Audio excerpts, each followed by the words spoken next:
എല്ലാവർക്കും ബയോമെക്കിലേക്ക് വീണ്ടും സ്വാഗതം. ഇന്ന് ദീപാവലിയാണ്. ദീപാവലി ആശംസകൾ നേരുകയാണ്. എല്ലാവരും സുഖമായിട്ടിരിക്കുന്നു എന്ന് തന്നെ കരുതുന്നു. ഇന്ന് നമ്മളുള്ളത് പാലക്കാട് മഞ്ഞക്കുന്ന് എന്ന് പറഞ്ഞ സ്ഥലത്താണ്. കസ്റ്റമർ പേര് ഭൂഷൺ എന്നാണ്.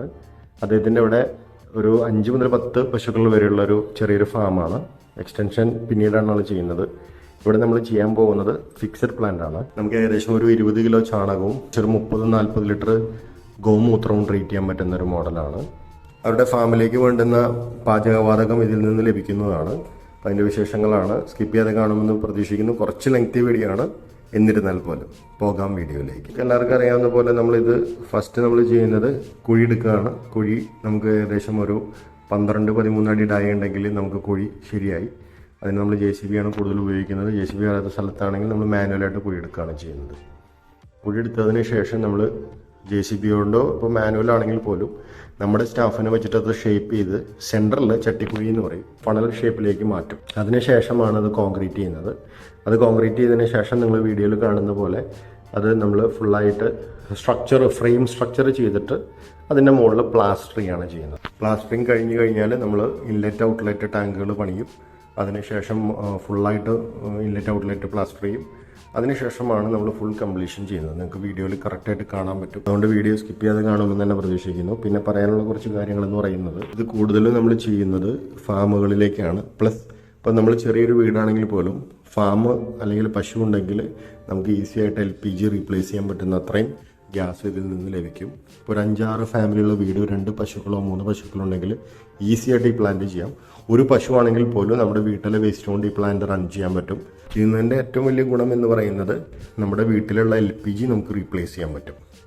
ഒരു 15-20 വർഷം വരെയൊക്കെ നമുക്ക് കറക്റ്റ് യൂസേജ് ആണെങ്കിൽ പ്ലാന്റ് ക്ലീൻ ചെയ്യാതെ തന്നെ നമുക്ക് ഉപയോഗിക്കാൻ പറ്റും. അങ്ങനെ കുറേ ഗുണങ്ങളുള്ള മോഡലാണ്. അതേപോലെ തന്നെ ലിക്വിഡ് ഫോമിലാണ് സ്ലറി വരുന്നത്. ഇത് നിങ്ങൾക്ക് പമ്പ് ചെയ്തിട്ട് അത് മാർക്കറ്റ് ചെയ്യാനുള്ള ഒരു ഓപ്ഷൻ കൂടി ഇതിനകത്തുണ്ട്. അതേപോലെ തന്നെ ഇതിൻ്റെ ഗ്യാസ് കണക്ഷൻ നമുക്കൊരു 100-150 മീറ്റേഴ്സ് 100-150 മീറ്റർ വരെ നമുക്കിത് ലെങ്തി ആയിട്ട് കൊണ്ടുപോകാം. അതും വലിയ രീതിയിലുള്ള പ്രഷർ ലോസേജ് ഇല്ലാതെ തന്നെ നമുക്കിത് കൊണ്ടുപോകാൻ സാധിക്കും. പിന്നെ ഇതിൻ്റെ മെയിൻ പ്രത്യേകത നമ്മുടെ ഭൂമിയുടെ അടിയിലാണ് ഇത് ചെയ്യുന്നത്. അതേപോലെ തന്നെ ഫുള്ളി സീൽഡ് ആണ്. അപ്പോൾ അതുകൊണ്ട് നമുക്ക് സീൽഡ് അല്ലാത്ത മോഡലുകളെ അപേക്ഷിച്ച് നോക്കുമ്പോൾ പ്രഷർ നല്ല രീതിയിൽ കിട്ടും. പിന്നെ ഇതിൻ്റെ ഒരു മെയിൻ ഡിഫക്റ്റ് എന്ന് പറയുന്നത്, ഡിമെറിറ്റ് എന്ന് പറയുന്നത്, നമുക്കിത് പോർട്ട് ചെയ്യാൻ പറ്റില്ല. അതായത് വേറെ സ്ഥലത്തേക്ക് പൊളിച്ചു മാറ്റാൻ പറ്റില്ല, പൊളിച്ചു കളയാനേ പറ്റുള്ളൂ. അതുകൊണ്ട് സ്ഥലം പെർമനന്റ് ആയിട്ടുള്ള ആൾക്കാരാണ് കൂടുതലും ഇത് ചൂസ് ചെയ്യുന്നത്. അതുപോലെ തന്നെ തൊഴുത്തിൽ നിന്ന് ഡയറക്റ്റ് പ്ലാന്റിലേക്ക് ഒഴുക്കി കളയാവുന്ന രീതിയിലുള്ള സിസ്റ്റമാണ് നമ്മൾ കൂടുതലും പ്രിഫർ ചെയ്യുന്നത്. കാരണം എന്താണെന്ന് വെച്ച് കഴിഞ്ഞാൽ ചാണകം എടുത്ത് ഇതിലേക്ക് ഇടുന്നതിനും ഏറ്റവും ബെസ്റ്റ് അല്ലെങ്കിൽ ഏറ്റവും ഈസിയസ്റ്റ് മെത്തേഡ് എന്ന് പറയുന്നത് ചാണകം നമ്മൾ തൊഴുത്ത് കഴുകുന്നത് കറക്റ്റായിട്ട് ഇതിനുള്ളിലേക്ക് വരുന്നതാണ്. അപ്പോൾ ഇങ്ങനെ ചെയ്യുമ്പോൾ നമ്മൾ അളവ് പ്രത്യേകം ശ്രദ്ധിക്കണം. നമ്മൾ അടിച്ച് കഴുകുന്ന ആ ഒരു വെള്ളം കളഞ്ഞു കഴിഞ്ഞാൽ ഏകദേശം നമുക്ക് ഈ പറഞ്ഞ ക്വാണ്ടിറ്റി വരും. പിന്നെ നമ്മൾ അടിച്ച് കളയുന്നൊരു വാൾവ് വെച്ചിട്ട് വേറെ ടാങ്കിലേക്ക് വിടുന്നതാണ് ഏറ്റവും ബെറ്റർ. ചെറുതാവുമ്പോൾ, വലുതാവുമ്പോൾ നമുക്ക് ഓരോ പ്ലാന്റ് മുകളിലേക്ക് പോകുന്തോറും അതിൻ്റെ കപ്പാസിറ്റി കൂടും. അതുകൊണ്ട് നമുക്ക് തൊഴുത്ത് ഫുള്ളായിട്ട് ഒഴിച്ച് കഴുകാനുള്ളത് അതിൽ നിന്ന് കിട്ടും. പിന്നെ നമ്മളിതിൽ ഗ്യാസ് കണക്ഷൻ ഇടുന്നത് എപ്പോഴും HDP പൈപ്പാണ്. PVC പൈപ്പ് നമ്മൾ ചെയ്യുന്നില്ല. PVC നിങ്ങൾക്ക് ഇടാവുന്നതാണ്. UPVC ഒക്കെ നിങ്ങൾക്ക് പ്ലംബർ വെച്ച് ചെയ്യാവുന്നതാണ്. നമ്മൾ ചെയ്യുന്നത് HDP പൈപ്പാണ്. എപ്പോഴും ഭൂമിയുടെ മുകളിലൂടെയാണ് HDP പൈപ്പ് ഇടുന്നത്.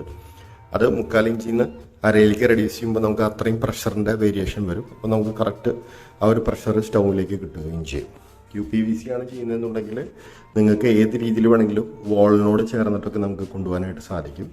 അപ്പോൾ നിങ്ങൾക്ക് പ്ലംബർ ഉണ്ടെങ്കിൽ എപ്പോഴും UPVC ചെയ്യുന്നതാണ് ഏറ്റവും ഉചിതം. പിന്നെ നമ്മൾ ഇതിൽ കൊടുക്കുന്ന ബേർണേഴ്സ്, ഒന്ന് ക്യാൻറ്റീൻ ബർണർ നമുക്ക് 2 എണ്ണം വയ്ക്കാം.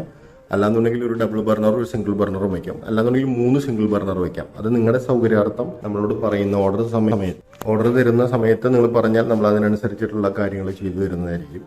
പിന്നെ ഇതിൻ്റെ മെയിൻ്റനൻസിൻ്റെ ഭാഗം എന്ന് പറയുമ്പോൾ സ്ലറി ഔട്ട്ലെറ്റ് ടാങ്കിൽ നിന്ന് അറിയുമ്പോൾ ഒന്നില്ലെങ്കിൽ നിങ്ങൾ ഔട്ട്ലെറ്റ് ടാങ്കിൽ നിന്ന് ഒരു ഔട്ട് എടുത്തിട്ട് വേറെ ടാങ്ക് കുഴിച്ചിട്ട് അതിലേക്ക് സ്റ്റോർ ചെയ്യണം.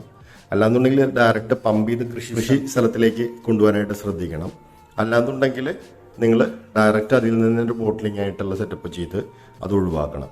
സ്ലറി കറക്റ്റായിട്ട് റിമൂവ് ചെയ്ത് കഴിഞ്ഞാൽ ഓവർഫ്ലോ ചെയ്ത് പരിസരം വൃത്തികേടാവാതെ നോക്കാനും നിങ്ങൾക്ക് സാധിക്കും. അതേപോലെ തന്നെ ഇതിൻ്റെ മെയിൻ്റനൻസിൽ ഒരു കാര്യം പറയാനുള്ളത്, ബേർണേഴ്സ് എപ്പോഴും ക്ലീൻ ചെയ്യണം. അതിപ്പോൾ പോർട്ടബിൾ ആണെങ്കിലും ഫിക്സഡ് ആണെങ്കിലും നമ്മൾ കറക്റ്റായിട്ട് ബേർണേഴ്സ് ക്ലീൻ ചെയ്യണം. സ്റ്റൗ മെയിൻറ്റെയിൻ ചെയ്യണം, ലൂബ്രിക്കേറ്റ് ചെയ്യണം. അതേപോലെ തന്നെ വാൾവിൻ്റെ അവിടെയും ലൂബ്രിക്കേഷൻ അത്യാവശ്യ ഘടകമാണ്. അത് കറക്റ്റായിട്ട് നിങ്ങൾ ചെയ്യേണ്ടതാണ്. അതേപോലെ തന്നെ വേസ്റ്റ് ഇറങ്ങുന്നില്ലെങ്കിൽ സ്ലറി പമ്പ് ചെയ്ത് കളയണം.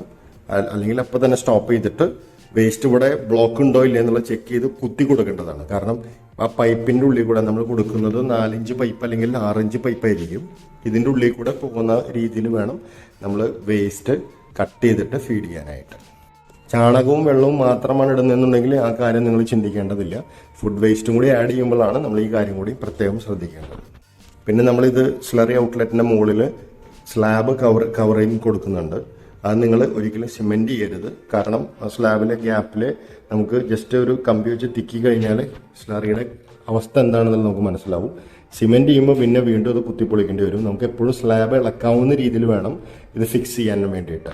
ഒരിക്കലും സിമെന്റ് ചെയ്യുകയോ അത് ഫിക്സ് ചെയ്യുകയോ ചെയ്യരുത്. എപ്പോഴും വെള്ളം കൂട്ടി വേണം നമ്മൾ വേസ്റ്റ് ഒഴിക്കാനായിട്ട്. ചാണകം കഴുകുന്ന വെള്ളമാണെങ്കിൽ വെള്ളം എന്തായാലും കൂടുതലായിരിക്കും. അപ്പോൾ അതുകൊണ്ട് അത് മൈൻഡ് ചെയ്യേണ്ട ആവശ്യമില്ല. ഫുഡ് വേസ്റ്റ് ഇടുന്നുണ്ടെങ്കിൽ എപ്പോഴും വെള്ളം കൂടുതലായിട്ട് ഇരിക്കണം. അപ്പോൾ വീഡിയോ ഫുള്ളായിട്ട് കണ്ടു എന്ന് തന്നെ പ്രതീക്ഷിക്കുന്നു. ഇതിൻ്റെ ഫുൾ കൺസ്ട്രക്ഷൻ വീഡിയോ ആയിരുന്നു. നിങ്ങൾ മുൻപ് കണ്ടിട്ടുള്ള വീഡിയോനേക്കാളും കുറച്ചുകൂടി ഇലാബറേറ്റ് ചെയ്തിട്ടാണ് ഈ വീഡിയോ ചെയ്തിട്ടുള്ളത്. എന്തായാലും വീഡിയോ സ്കിപ്പ് ചെയ്യാതെ കണ്ടതിന് നന്ദി പറയുകയാണ്. ഇനി എന്തെങ്കിലും ആവശ്യങ്ങൾ ബയോഗ്യാസ് സംബന്ധമായോ ഇൻസിനറേറ്റർ സംബന്ധമായിട്ടുണ്ടെങ്കിൽ ഞങ്ങൾ തീർച്ചയായിട്ടും കോൺടാക്റ്റ് ചെയ്യണം. അതുപോലെ തന്നെ ഈ വീഡിയോ ഷെയർ ചെയ്യാനും മറക്കരുത്. ലൈക്ക്, ഷെയർ, കമൻറ്റ്സ്, നിങ്ങളുടെ വിലപ്പെട്ട അഭിപ്രായങ്ങൾ നിങ്ങൾ കമൻറ്റ് രൂപത്തിൽ രേഖപ്പെടുത്തണം. എന്തെങ്കിലും പോരായ്മകളുണ്ടെങ്കിൽ ഞങ്ങൾ അടുത്ത വീഡിയോയിൽ അത് പരിഹരിക്കുന്നതാണ്. അപ്പോൾ എന്തായാലും അടുത്തൊരു വീഡിയോ കാണുമ്പോഴേക്കും good bye, take care, thanks from Biomech.